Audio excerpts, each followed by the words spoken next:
Festas e Eventos TV, um oferecimento de Casa Colonial, sua referência em restaurante e vinhos. Olá, mais um interview do programa Festas e Eventos TV. Eu recebo a visita do secretário de Estado da Cultura, Turismo, Empreendedorismo e Inovação. É isso mesmo, Ataíde? É isso mesmo. Seja muito bem-vindo aqui ao nosso estúdio. Nós vamos bater um papo. Primeiro vamos saber, para quem não conhece o Ataíde, saber como é que ele começou na vida política, né, quando ele era mais jovem. Contar um pouco essa história para a gente. Até chegar nos dias de hoje, quando você está, né, secretário. Então, me conta como é que foi o seu envolvimento com a política lá no começo, quando você era estudante. Pois é, 16 anos de idade, fazendo cursinho, depois fazendo direito. E você é bacharel em Ciências Jurídicas? Sou advogado. Advogado. Tem OAB, tem a carteirinha da OAB. 9505. E nessa nossa militância, eu acabei aí me juntando àqueles revolucionários, vamos dizer assim, que não aceitavam a ditadura. Que ano foi isso? Isso é 1980, por aí. Eu sou de 64, então eu nasço no golpe. Né? 80 estava quase no final da ditadura. Já estava no final, mas você, por conta do movimento estudantil secundarista, aqui em Campo Grande foi muito forte a União Campo Grande de Estudantes, eu, Valdir Neves, Márcio Bittar, que hoje foi candidato a governador no Acre, deputado federal, Edson, o Édio, Luísa, Maria Antônia, quantos aí militaram nesse processo de redemocratização do Brasil. E o que juntava era isso, lutar pela liberdade. E tinha aquelas... Essa era a bandeira? Essa era a bandeira, porque na ditadura você é obrigado a obedecer. E lutar pela democracia você é obrigado a pensar. Então a gente militava nisso. E eu era de um partido clandestino, acabei me filiando com 16 anos. Que partido que era? Que era o PCB, antigo partidão, PCB, tá hoje certo. É o PPS. Né? E a gente, no movimento estudantil, travava essa luta pela redemocratização. E aí, daí para cá... Mas não eram todos, Ataíde. O que moveu você a buscar esse caminho? Essa vontade de liberdade, de ser poeta. Meu pai, claro, influência do meu pai, da minha mãe. Meu pai é pantaneiro, né? O Ataidão. E ele já tinha uma veia assim, de esquerda, né? E minha família toda debatia isso, né? Nós sempre fomos uma família muito grande, 11 irmãos, 6 filhos, e meu pai, aí, por conta o jeito pantaneiro, sempre pegava aí os sobrinhos e tal, então nós éramos uma família muito grande. E a injustiça foi algo que sempre nós abominamos. Então, vocês acho que todos esses elementos, isso. Lia muito, sempre fui influenciado por essa questão da leitura, e aí você fica mais focado nisso. E quem lê, os horizontes se abrem, e aí enxerga mais. Literatura é muito amiga da liberdade, né? Então, essa leitura fez com que a gente tivesse olhando e não aceitasse essa questão de não poder se organizar, não poder se reunir. Mais que duas pessoas conversando já era você problema. Já estava cometendo aí um arbítrio, né? Quando que você percebeu ou quando você teve a percepção que você era um político? Olha, eu na verdade sempre exercia política, né? Porque eu sempre, como li muito aí os filósofos, Sócrates, e nele tem a base de todo esse processo, né? Hannah Arendt, aí você vai aí baixando para todos os outros que influenciaram, pode ser Marx, Lenin, né? Discutindo essa questão do processo de mudança de pensamento, você vê que a política é a grande essência de transformação, né? A política, ela vem da palavra polis, cidade, kos, que é a arte de governar, né? E democracia é isso, o poder da maioria. Então, política com democracia, você tem que exercer isso. E o sentido da política, segundo Hannah Arendt, é isso, é liberdade. O sentido da política é liberdade. É que talvez hoje as pessoas olham a política e falam, não, mas não é essa política que eu gostaria, não, política é uma coisa ruim, mas sem política nós não vivemos, né? Não, você é um ser político, é um animal político. na verdade.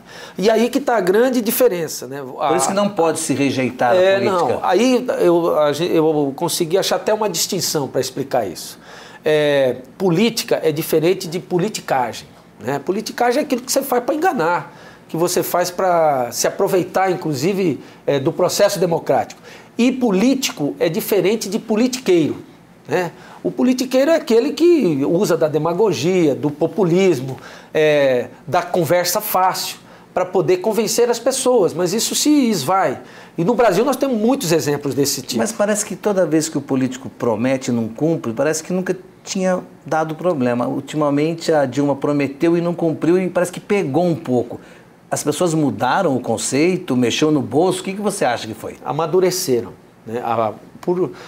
E as pessoas acabam, mas você lembra muito da ditadura. Eu lembro porque nós ficamos aí num vácuo histórico, pernicioso, a formação de lideranças, a interrupção de um processo que legitimaria ainda mais a questão da república, e a gente acabou interrompendo isso. Então nós temos aí 2 gerações que foram absolutamente banidas do processo de pensar. Por quê? Porque eram obrigadas a obedecer e não a pensar. Então, a democracia exige o pensamento. Então, agora a gente você vota, erra, você pode mudar o voto, você pode não ir votar, você questiona, você critica, e isso exige faz de você um ser mais consciente dos seus atos. A culpa de um governo ruim não é só do governo, é também da sua omissão em relação a ter percebido melhor, a ter analisado de maneira mais criteriosa. Mas o que você está falando é verdade, porque quem está no poder hoje foi quem não obedeceu. Foi quem foi para a rua, quem brigou, né? Quem está no poder hoje. E hoje você pode estar no poder, você pode fazer parte do poder através do voto. Para encerrar esse primeiro bloco, eu queria que você me falasse rapidamente, para se realizar uma política limpa e transparente. Me fala alguns exemplos.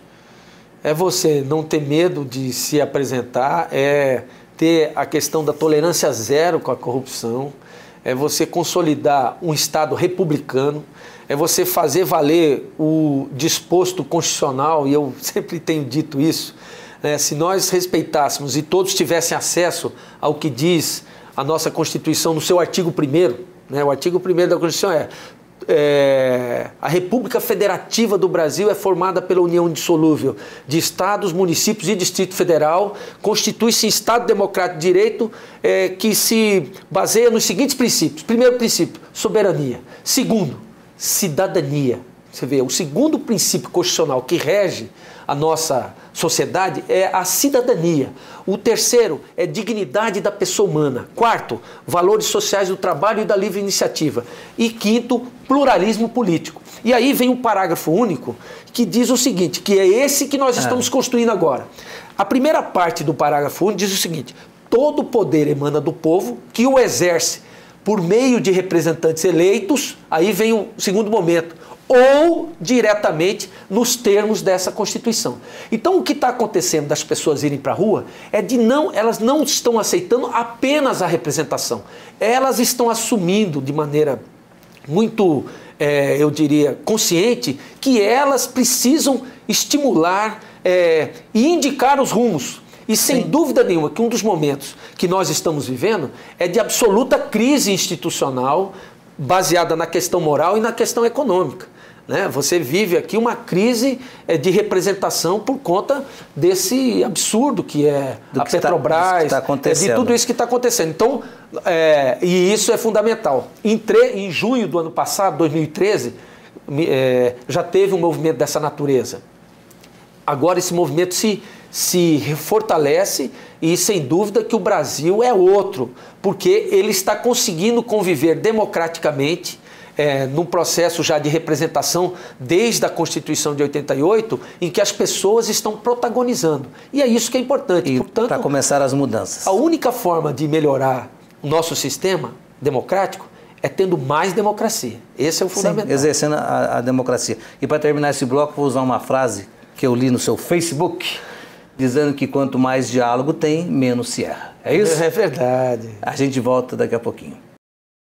Festas e Eventos TV, um oferecimento de Clínica Kátia Volpi. O essencial é invisível aos seus olhos. 3025-3337. Voltando ao nosso intervalo, converso com o secretário de Cultura, Turismo, Empreendedorismo e Inovação, Ataíde Nery, está aqui no nosso estúdio.